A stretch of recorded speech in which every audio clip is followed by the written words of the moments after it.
Hello dear student, today I am going to explain the next chapter number 4. The chapter name is heat. This is very interesting chapters. When you wear woolen sweater during winter, so you feel warm. Why? The heat of the body is protected by the sweater and one feels warm. जब हम ठंडों में क्या करते हैं, woollen sweater पहनते हैं. क्यों? क्योंकि हम वार्म गर्मी का महसूस करते हैं उसे पहनने के बाद. क्योंकि the heat of the body is protect, जो बॉडी की हीट होती है उसे प्रोटेक्ट करते हैं with the help of sweater. ठीक है. When you came out in the sun तो यू फील वार्म. अब आप सन के संपर्क में आते हैं तब भी क्या है, वार्म मतलब गर्मी महसूस करते हैं. You get heat from the sun and you feel warm. ठीक है. तो मीन्स क्या है, इस चैप्टर में हमें हीट में मतलब ऊष्मा, उसकी स्टडी करनी है. ठीक है. तो सबसे पहले है, what is the definition of heat. Heat is a form of energy which makes us to feel the sensation of coldness and hotness. Heat क्या है? हीट एक एनर्जी का फॉर्म है. मेक्स अस जो बनाती है, टू फील कराती है हमें सेंसेशन ऑफ कोल्डनेस यानी ठंडेपन और गर्मपन का. ठीक है. हॉट एंड कोल्ड बॉडीज होती क्या है? ठीक है. हॉट और कोल्ड बॉडीज, बेटा अगर हम बात करें हॉट और कोल्ड बॉडी, हॉट बॉडी को अगर कोल्ड बॉडी के संपर्क में रखकर हम क्या है, एक दूसरे को कनेक्ट कर दें तो हीट का फ्लो किधर होता है? हीट का फ्लो होता है हॉट बॉडी से कोल्ड बॉडी की ओर. ठीक है. और कब तक होता रहता है? जब तक दोनों बॉडी का टेम्परेचर क्या है, इक्विवेलेंट ना हो. ठीक है. नेक्स्ट है बेटा हमारे पास टेम्परेचर. टेम्परेचर क्या होता है? ठीक है. तो the quantity by which we can compare the hotness और coldness of the bodies is called temperature.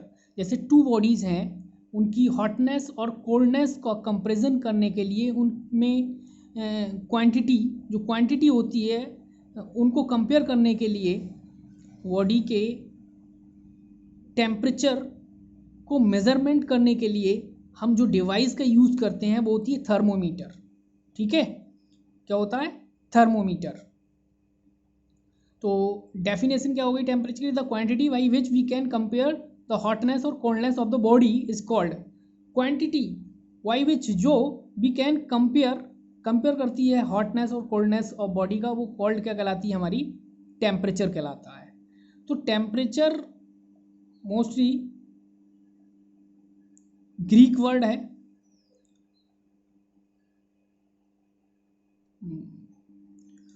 तो थर्मोमीटर के द्वारा हम टेम्परेचर को क्या करते हैं? मेज़र करते हैं. The word thermometer is drive from the two Greek word. ठीक है. तो थर्मोमीटर दो ग्रीक वर्ड से मिलकर बना है, थर्मो और मीटर. थर्मो का अर्थ होता है बेटा हीट और मीटर का अर्थ होता है मेज़र करना. ठीक है. तो दो स्केल्स हैं हमारे पास जो टेम्परेचर को हम नापते हैं. आपने मोस्टली देखा होगा सेल्सियस और फ़ारेनहाइट थर्मोमीटर. ठीक है. सेल्सियस में जो हमारा आइस पॉइंट होता है वो क्या होता है? वो आइस पॉइंट 0 डिग्री सेल्सियस. और बॉइलिंग पॉइंट क्या होता है? बॉइलिंग पॉइंट या steam point 100 degree Celsius. Fahrenheit में क्या होता है हमारे पास? और ये जो स्केल है वो डिवाइड होता है 0 से 100 डिवीज़न के बीच, और इसमें 32 से 200 है, तो इसमें 180 डिवीज़न के बीच ये स्केल्स डिवाइडेशन होता है. इसका जो हमारा आइस पॉइंट है वो 32 फ़ारेनहाइट होता है, और इसका बॉइलिंग और स्टीम पॉइंट 212 फ़ारेनहाइट होता है. ठीक है. एक और होता है स्केल, केल्विन स्केल. ठीक है. केल्विन स्केल का जो आइस पॉइंट होता है 273 केल्विन होता है, और बॉइलिंग पॉइंट या स्टीम पॉइंट होता है 373 केल्विन. ये याद रखेंगे आप. ठीक है. तो सेल्सियस स्केल क्या होता है? The Celsius scale was designed by Swedish astronomer Anders Celsius ने डिज़ाइन किया था इन्हें 1744 में। Temperature is measured in degree Celsius, और ये मेज़र करता है डिग्री सेल्सियस में। डिग्री सेल्सियस को इस तरह से ही हम लिखेंगे, ठीक है। द लोअर फिक्स पॉइंट, जिसे हम आइस पॉइंट कहते हैं, लोअर फिक्स पॉइंट सेल्सियस में क्या था? 0 डिग्री सेल्सियस, और बॉइलिंग पॉइंट क्या था? 100 डिग्री सेल्सियस। फ़ारेनहाइट का जो जर्मन साइंटिस्ट थे उन्होंने इसे डिस्कवर किया था 1686 और 1736 के बीच। इसमें लोअर पॉइंट क्या था? 32 फ़ारेनहाइट, और हायर पॉइंट क्या था? 212 फ़ारेनहाइट, ठीक है। अब एक फार्मूला है जो वेरी इंपॉर्टेंट है, आपको लर्न करना है। सेल्सियस और फ़ारेनहाइट में रिलेशन शो करता है। तो सेल्सियस में कितने डिवीजन होते हैं बेटा? 100 से, 0 से 100 डिवीजन हो गए, तो सेल्सियस को डिवाइड कर देंगे 100 से।